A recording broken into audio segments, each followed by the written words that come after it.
This will be our first review, and it will be of the Ritter Stark SLX rifle, and it is topped with a Delta Striker HD in spur mounts. The rifle was lended to us by a distributor in Stockholm who's just wanted to see what it can do, and our goal is to see how far out we can take it. And we're going to start off with shooting groups at 100 yards and collecting data with the lab radar, so we can get solid firing solutions for tomorrow. Let's go!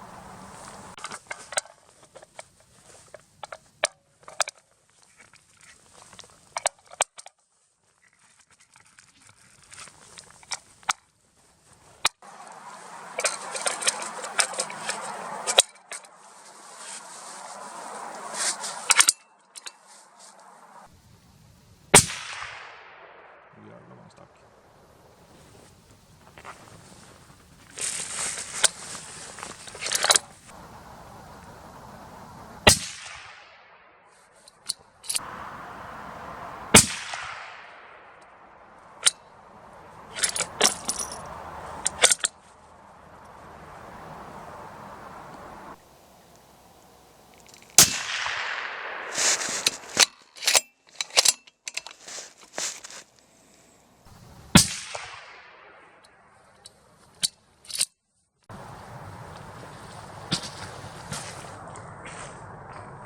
Alright, let's talk a little about these groups and the speeds and standard deviations we got.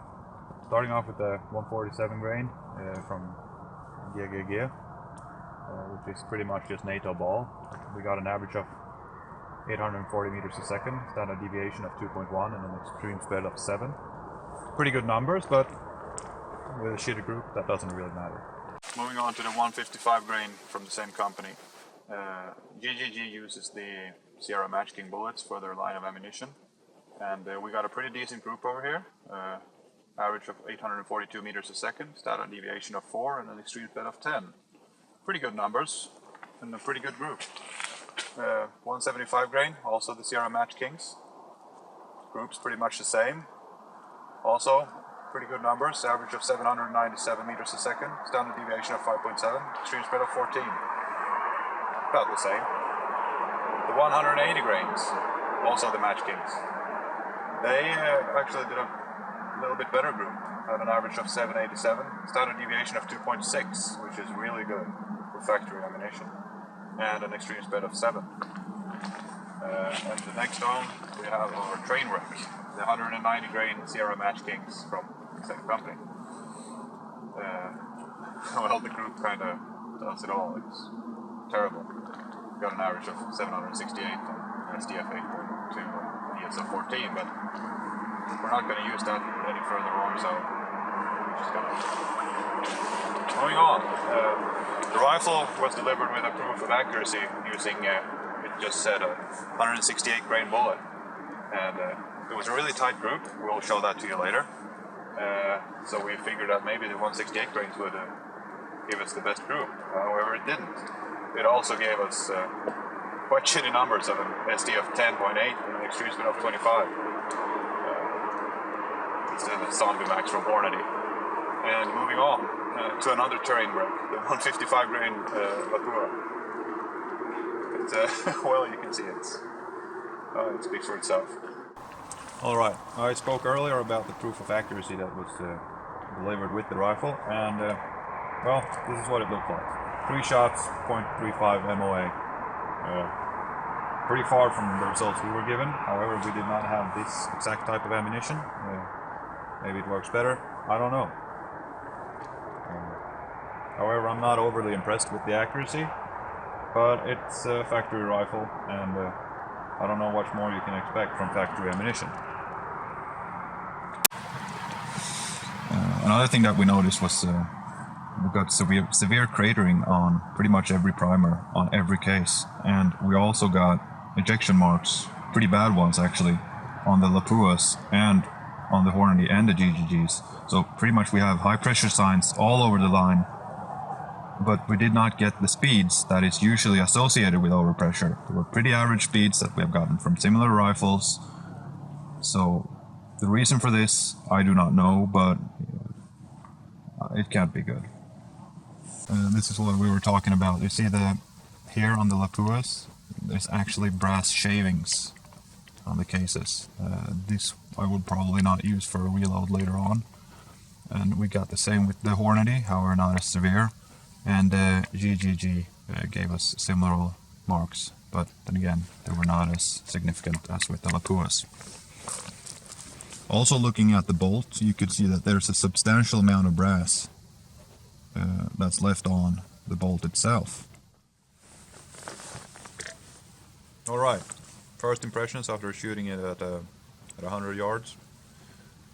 I'm not overly impressed, especially with the bolt. It's very rough and extremely hard after you fired it, so I'm going to show you an example here. And then you lift it, you can lift the entire rifle.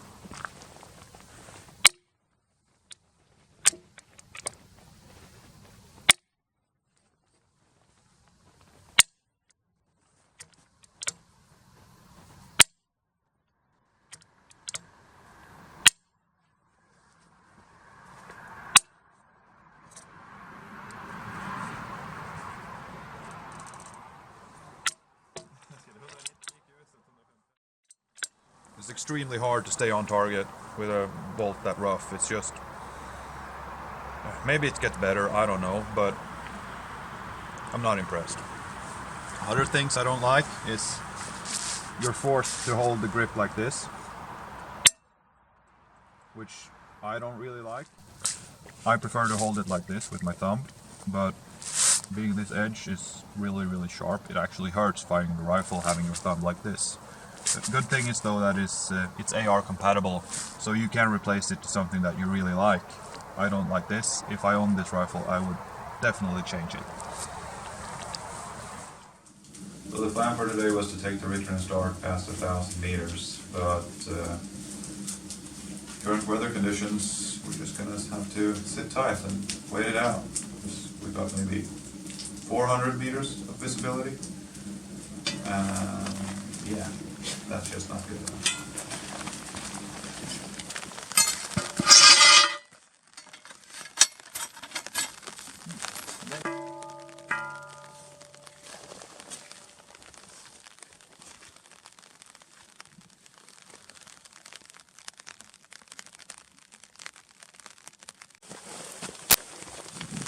Yes, the weather didn't seem to let up, so we're just going to give it our best shot.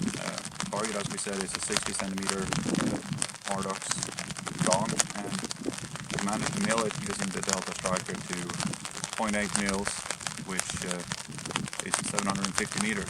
So, just going to see what we can do from here. Now, just to show or get a rig up to be able to even film this, there's an umbrella, a Swarovski spotter, a few tripods and a few weights using the Kestrel for weather, and Marcus is assembling the Ritter Stark.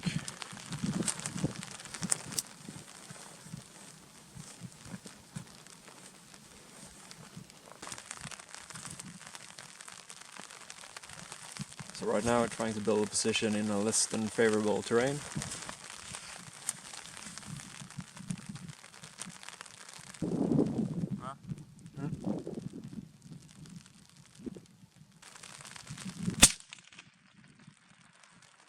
Impact, right edge. Hold center. Good elevation. Impact, center right. Adjust to left.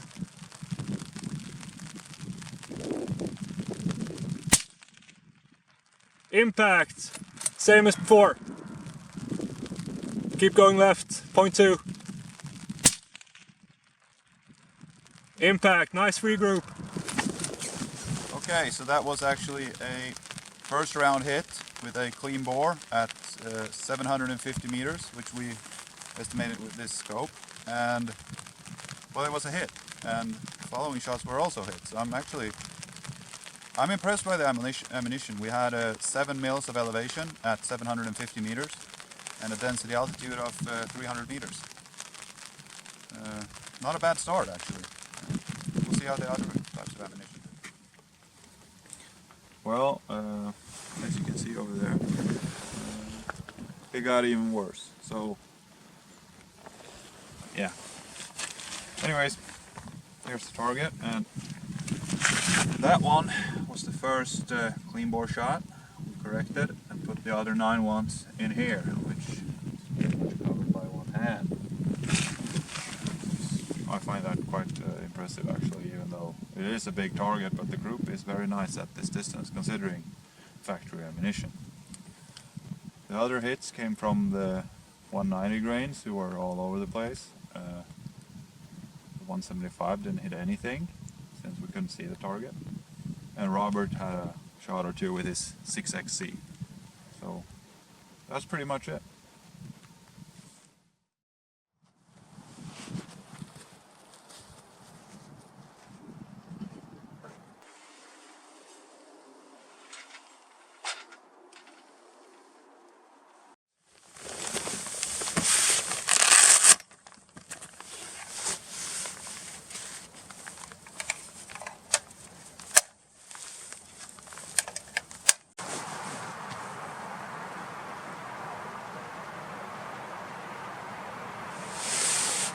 Alright, since the weather yesterday just took a turn for the worse, and we didn't even get a chance to try out the 180 grains, who did really great on paper at 100.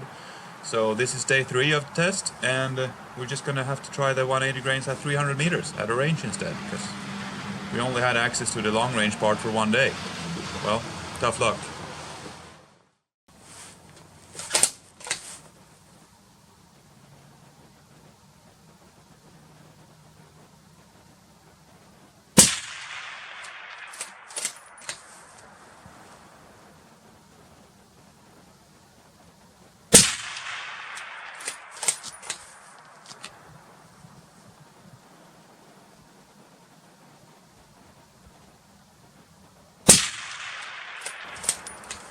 Alright, we shot the rest of the ammunition we had, and which gave us another 5 shot groups with the 175s, which is another decent group.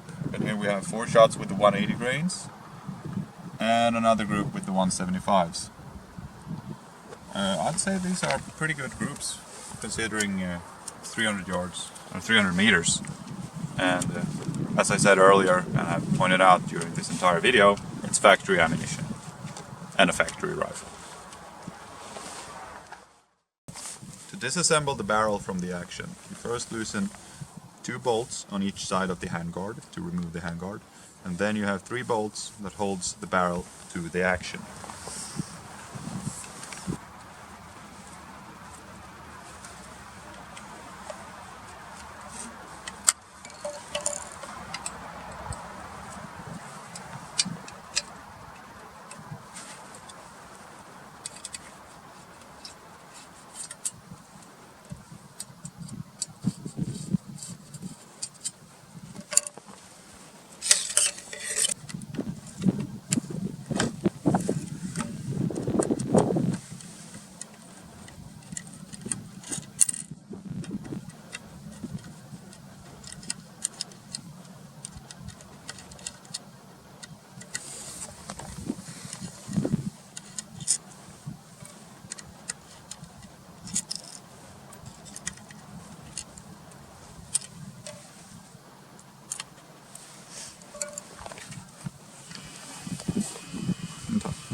So now this is what we noticed when trying to disassemble the rifle. It's not really a slide in and out, it's more of a 2-man operation. And there it came loose. This might have something to do with temperatures, but it still shouldn't be that hard. Yeah, you shouldn't need 2 guys to get the barrel out of the action once the screws are gone. Alright, so after a bit of brute force, we actually got the barrel out of the action, and here are all the parts. And we actually thought this would be the best part of the review, since it's being marketed as an easy to change barrel system. but as you could see earlier, we needed both of us to get the barrel out of the action, and well, another thing that's just not good about this rifle. So, what did we like and what didn't we like about the rifle? Well, starting from the back, the adjustable butt pad was good, easy to adjust. One single screw. And the sheet rest, well, it wasn't really that reliable. It came loose a few times, and the set screws are a bit small, and there's a lot of washers in here and things that I didn't really like. To be able to clean the rifle, if you don't have a really long rod, you have to remove it, and there's 2 screws, 4 washers, and these 2 nuts up here. It's a bit too much for me. Further on, the grip. Didn't like it. Don't feel right, especially when you want to use your thumb up here. It gets really sharp and nasty. Good thing is that both the buttstock and the grip are AR compatible, so you can replace them if you like. Next thing, the trigger. It's got a little creep to it up here. It's that type of trigger, I don't know what it's called in English. And pretty much when it says goes here, and it just goes off. There's no distinct Follow through. Follow through, thank you, Robert. So you can't really feel, it doesn't break, it just goes off. And moving on up to the, as we've stated earlier, the action.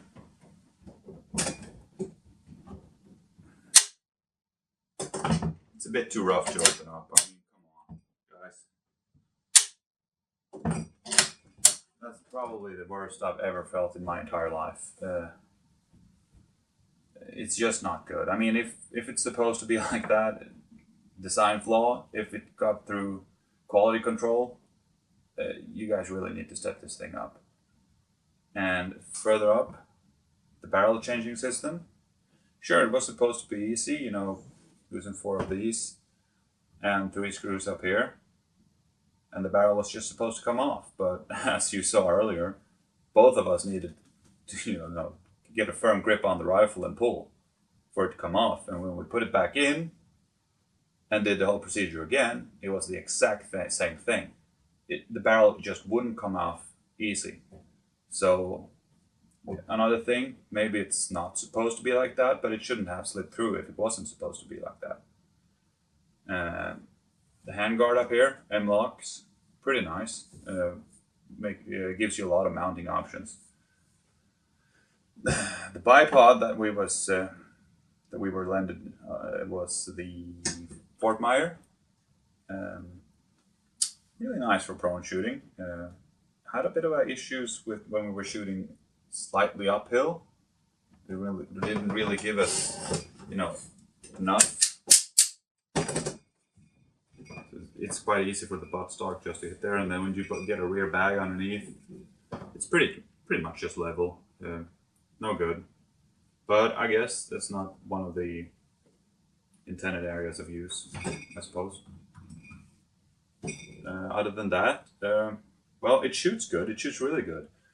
It grouped around half MOA at 100 meters, or 100 yards in this case, 90 meters.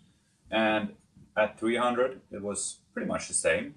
We got a 0.4 MOA group at 300 meters. And moving up to the 750, we measured the group that we got there with the 155 grains. It was also about in the area of, you know, half MOA in that vicinity, you know, 12, 13 centimeters. Very nice. It shoots really good, but the overall feel of the rifle, given its price point, I can't see a reason to buy this one over a Teak Attack A1 or a Ruger Precision rifle. Me personally, I would choose any of those 2 rifles over this one. And yeah, I guess that sums it up. We'll see if we ever get to do a rifle review again.